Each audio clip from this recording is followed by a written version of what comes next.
it's important to understand at this point the protests aren't necessarily made up of people we can call Navalny supporters, although they're certainly galvanized by Navalny's both poisoning in August and now imprisonment last night. I think that the rallying cry, or the uniting issue, is more about rule of law, the brazen and callous way the state has treated Navalny, the issues of corruption that he has raised. In other words, these aren't necessarily people who think that Navalny is their ideal leader or alternative president in some future moment to come, but rather people who are angry and aggrieved by what it represents, the way the state has treated him. And so in that sense, the movement seems to be broader than just one person, and potentially may not only survive, but gain strength even in Navalny's physical absence, if indeed he is sent to prison soon. So I don't think these protests are going to go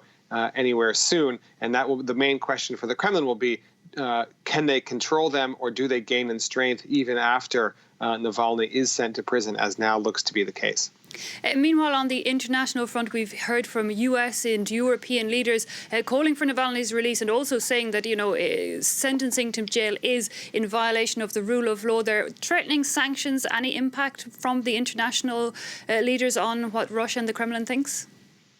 At this point, I think the Kremlin is pretty accustomed to the fact that the West is criticizing it, even imposing sanctions against the country and individual Russians. That's certainly an unwelcome turn of events for the Kremlin. I think they would rather have less sanctions than more. That's quite obvious. But at the same time, going back to 2014, since Russia found itself in a standoff with the West over Ukraine, the annexation of Crimea, the war in eastern Ukraine, the Donbass region, and a quite extensive sanctions regime began back then, now 7 years ago. And I think that the Kremlin has adjusted to this new political reality. It's adjusted to being a subject of attempts at isolation, international opprobrium, criticism, and sanctions from the United States and Europe. And that hasn't so far seemed to have a real modifying effect on its behavior. And perhaps it's a bit naive to think that it will do so now. That's not a reason